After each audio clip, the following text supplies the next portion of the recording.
Kia ora, good evening. School staff took their frustrations over Novapay directly to politicians this morning. Organised by Primary School Union, New Zealand Educational Institute, pickets were held outside 35 MPs' offices around the country.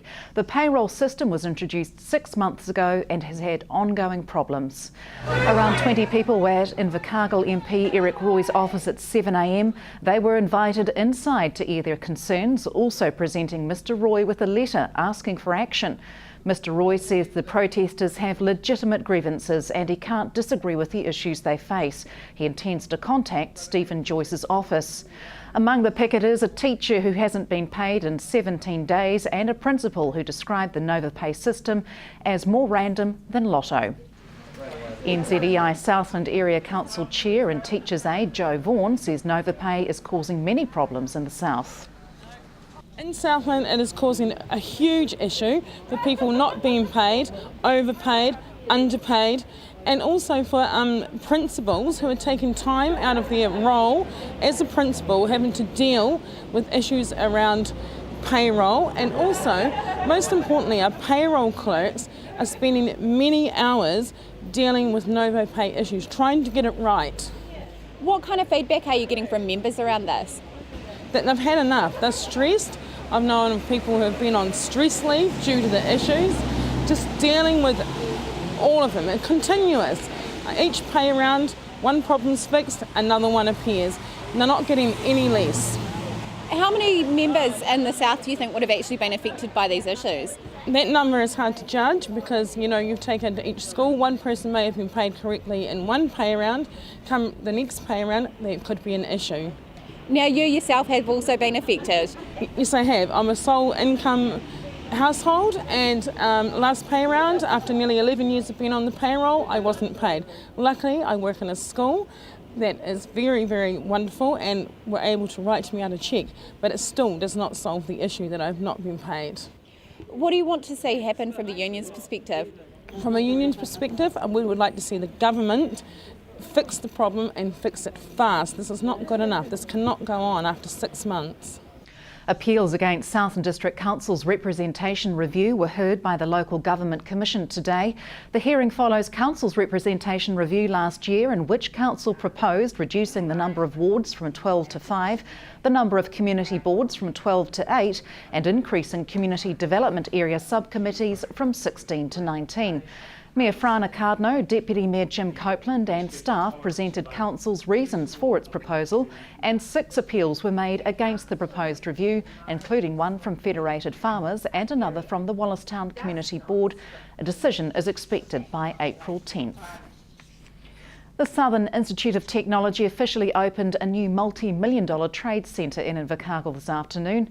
More than 50 guests were at the opening, including former Southland Polytechnic CEO David Kerr, after whom the centre has been named. The $5.5 million project is a combination of new and redevelopment work. Trade students account for around a third of SIT's student numbers. Mr Kerr says it's great to return and see the progress that's been made since he retired in 1997. His work in developing the trades over his 11 years as CEO was also recognised today.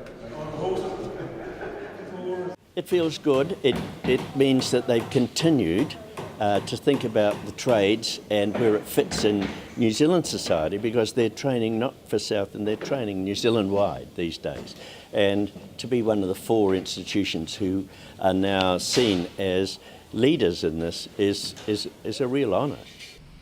A section of disused land, part of the former Surrey Park school grounds in Invercargill, is causing a stir with community groups eyeing the site for future development.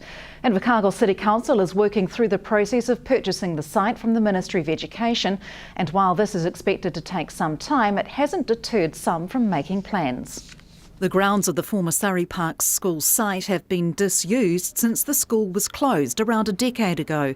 Invercargill City Council is currently in the process of acquiring the land from the Ministry of Education.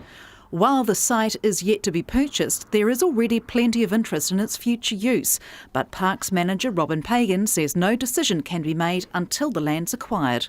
We're going to look at Surrey Park as a whole, maybe produce a concept plan looking at what we've got, what can fit in the future, what elements we need to make it work even better before we make a decision on what should go there.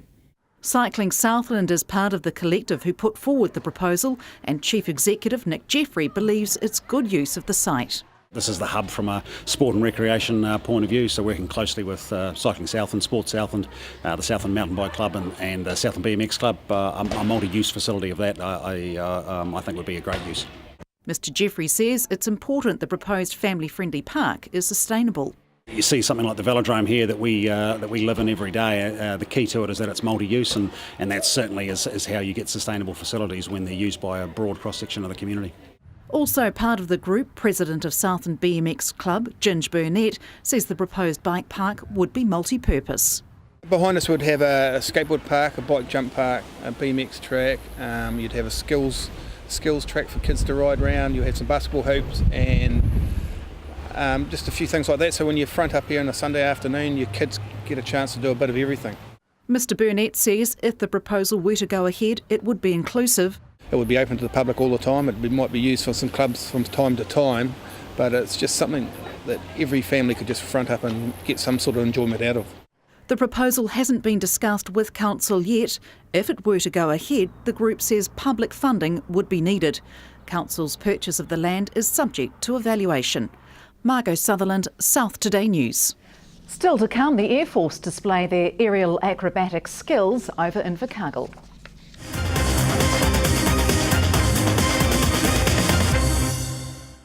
Welcome back. Government is offering incentives as it calls for investors to register their interest in buying shares of state-owned asset Mighty River Power. The 3-week share offer pre-registration period opened today with an initial public offering of up to 49% of the state-owned power company. Those who pre-register will be eligible for 25% more shares if demand exceeds available shares. Legislation allowing for the partial sale of Genesis Power, Meridian Energy, Mighty River Power and Solid Energy, as well as more shares in Air New Zealand passed last year. Mighty River is the first of the 5 to be offered. People's personal information will soon be able to be shared during emergencies, with an information sharing code being introduced to allow civil defence controllers to collect, use and disclose personal information in national emergencies. Emergency Management Southland Emergency Manager Neil Cruikshank says it's disappointing the code can't be used to assist in local emergencies, but it will be useful.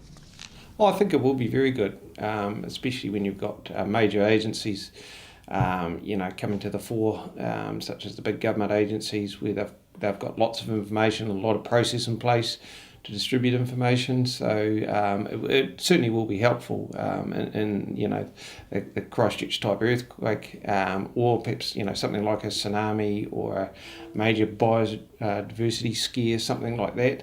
All those sorts of emergencies might become a national emergency. So the information just needs to get up and running really quickly. So it will be good in that regard. How much of this is based on Big Brother technology as far as finding where people are?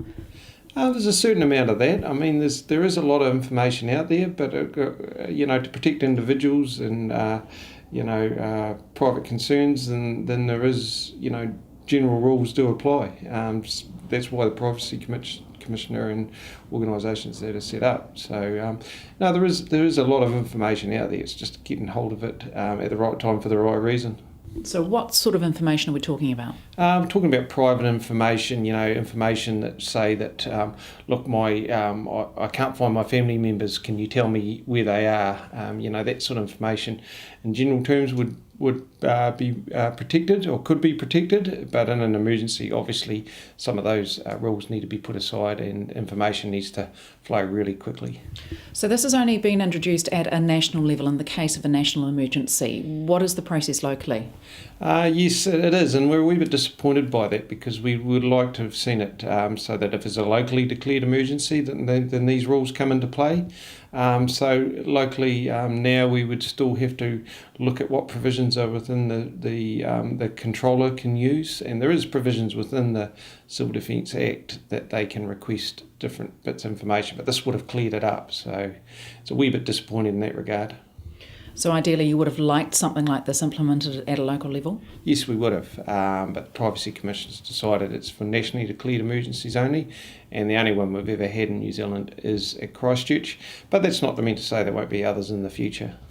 If you were to have something like this at a local level, how effective would it be with a transient student population, as an example? That could be quite challenging. We'd have to have some pretty good relationships with the likes of SIT, which we do have, but it's always difficult to. You really need to be very dynamic in emergencies to respond to the problem in hand. And if it's been stalled because we can't get information, then that can be a real problem. Today is Census Day, the day New Zealand takes a snapshot of how many people and dwellings there are in the country. Census takes place every 5 years and everyone in New Zealand has to take part, whether a visitor, resident, child or adult. The information collected is used by businesses, iwi, councils and government to make decisions. For the first time, census can be completed online. Statistics Minister Maurice Williamson says he's hoping around 50% of people opt for the online option. From tomorrow, census collectors will collect forms that aren't filled in online. Census results will be released from December. The skies above Invercargill provide a backdrop for a display of some of the country's top aerobatic talent this afternoon. The Red Checkers aerobatic display team performed a range of formation and aerobatics above Invercargill Airport at lunchtime. The talented team is made up of senior instructors from the Air Force's Central Flying School and Pilot Training Squadron. Squadron leader Oliver Bint says the Red Checkers give the public a chance to see some of the military's flying skills, as well as entertaining the public. It also provides recruitment opportunities for the Air Force. And that's it from news. Coming up in sport, Rugby Southland General Manager Brian Hopley from the news team. Good night.